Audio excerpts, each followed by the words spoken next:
tali pengikat rahim ya. Jadi kadangkala keluarga ini sibuk dengan dunia mereka, sehingga untuk kumpul pun sulit. Akhirnya dibikin acara pertemuan bulanan. Seperti tadi dikatakan, ada arisan, dan uang arisan itu digunakan untuk makan sebenarnya buat mereka. Jadi sebenarnya acara adalah kumpul keluarga, bukan berkaitan dengan arisan tersebut. Hanya saja mungkin tadi disebutkan di acara tersebut ada acara baca surat Yasin bersama-sama. Itu mungkin yang menyebabkan mereka menyebabkan penanya menanyakan hal itu. Yang pertama, kita berusahalah untuk memperbaiki. Mereka kumpulnya udah bagus, nyambut silaturahim udah bagus. Mereka tadi ngumpulkan duit untuk anak yatim, Masya Allah, bagus ya. Nah, berkaitan dengan yasinannya, gimana kalau dirubah jadi kajian? Atau usulkan kepada mereka. Gimana kalau kita undang ustadz untuk menyampaikan kajian? Atau paling tidak, tafsir surat Yasin tersebut. Tiap pertemuan 5 ayat, 10 ayat ditafsirkan. Sehingga akan bermanfaat buat mereka. Jadi mungkin antum bisa mengusulkan hal itu sama mereka. Kalaupun antum datang, umpamanya antum gak ikut baca Yasin yang bersama-sama, baca surat Yasin ini disyariatkan jamaah. Bagi kalau bacanya tadarus umpamanya, bukan hanya surat Yasin, Al-Quran pun kita dianjurkan untuk membacanya. Bertadarus ya, memperbaiki bacaan kita. Tapi kalau dibacakan dengan satu suara bersama-sama, itu mungkin yang tidak dicontohkan sama Rasul SAW. Kecuali dalam kondisi kita mau ngajarin seseorang, dia baca, kita membacakan, dia mendengarkan, lalu dia membacanya lagi buat kita. Jadi intinya, kalau antum mau membantu mereka, insya Allah nggak ada masalah. Karena sebenarnya acaranya tadi untuk bantu anak yatim, ya seperti itu. Dan semoga antum bisa memperbaiki, sehingga mereka ketika kumpul di sana, ada kajian ilmu. Kalaupun membaca Al-Quran, boleh bismillah baca Quran, tapi kita bikin sistemnya tahsin. Jadi mau baca surat Yasin, tapi tahsin. Satu orang baca, yang lainnya memperbaiki. Sehingga bacaan mereka jadi lebih baik. Mungkin seperti itu. Wallahu a'lam. Salah nggak kita baca Yasin? Oh, nanti dijawab. Oh, cara seperti ini tidak ada di zaman Nabi. Emang yakin tidak ada di zaman Nabi? Ya. Ayatnya kan jelas ya. Yatluna ayatihi haqqa tilawati. Surah Al-Baqarah itu. Mereka, kalimatnya mereka membaca ayatnya sebenar-benar membacanya. Kalimatnya pakai mereka, jamaah. Lalu di hadis Imam Muslim dikatakan ma min qaumin yajtami' fi majlisin ya, atau fi maq'adin, tidaklah satu kaum duduk di satu majlis. Ngapain mereka? Yatluna ayatillah, membaca ayat-ayat Allah. Saya mau tanya, Yasin ayat Allah apa ayat setan? Kalau saya ngumpul baca Yasin, masuk hadis itu enggak? Saya ngumpul baca Tabarak, masuk enggak? Ngumpul baca Al-Kahf, masuk enggak?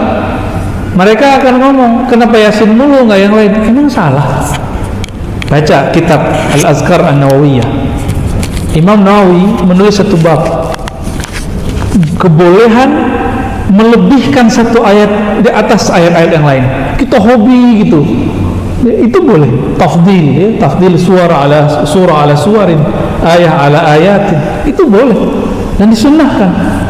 Di masa sahabat Rasulullah ada yang setiap rakaat dia baca kulhu. Coba di sini ada Pak, bubar masjid ini. Wah, ustadznya nggak kreatif, kulhu mulu. Ya, ditanya, ente kok kulhu mulu? Jawabannya Pak, di dalamnya ada nama Allah, sifat Allah, aku suka membacanya. Jadi dia melebihkan satu ayat, bahkan diulang-ulang. Nabi mengulang-ulang ya, surah Al-Maidah, in tu'adzibhum fa innahum ibaduk. Nabi ulang-ulang sampai pagi. Jadi Nabi sampai di ayat itu diulang, nggak berhenti. Maka boleh tikraril ayat, mengulang-ulang ayat untuk wiridan itu boleh. Ini dalil wiridan, boleh mengulang-ulang ayat, ngulang-ulang satu surat boleh. Kembali kita ulangin. Lafaznya pertamanya apa? Yatluna ayatillah, membaca ayat Allah. Hadis riwayat Imam Muslim. Wa yatadzakaruna bainahum, di satu riwayat mereka saling muzakarah. Tapi di versi riwayat kedua, masih riwayat Imam Muslim dan imam-imam yang lain, bukan yatluna ayatillah, yadhkurunallah, mereka mengingat Allah. Bapak kalau yasinan baca ini gak? Subhanallah bihamdihi subhanallahil azim, itu zikir bukan? Zikir atau mengumpat?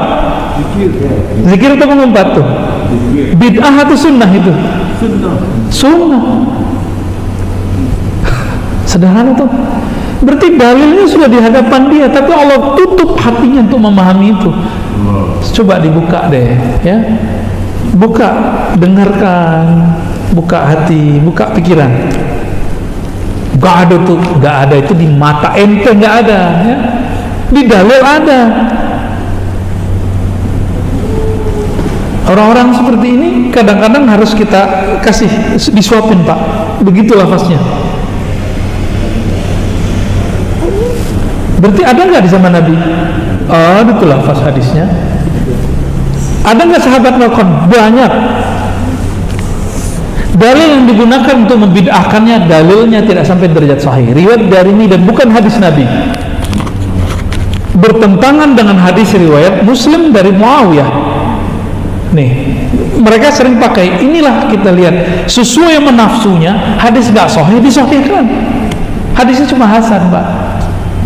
Karena bertentangan dengan hadis yang sahih, dia jadi syadz. Bahkan bukan syadz lagi, mungkar jadinya. Kita sebutkan dulu riwayat yang sahihnya. Satu kali Nabi SAW, ini Muawiyah cerita, masuk ke masjid. Nabi nggak pernah ngajarin mereka.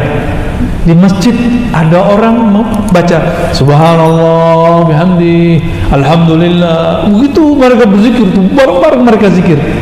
Ketika masuk masjid, Nabi waktu di rumah dapat wahyu, dapat kabar dari langit. Nabi masuk masjid, Nabi tanya, untuk apa kalian berkumpul?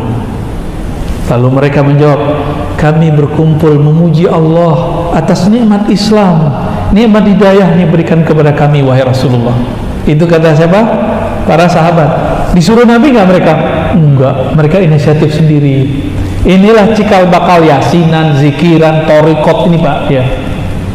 Ada dalilnya tuh? Sahih Muslim. Dia nggak paham, ya. Namanya udah ada belum? Di situ nggak ada namanya.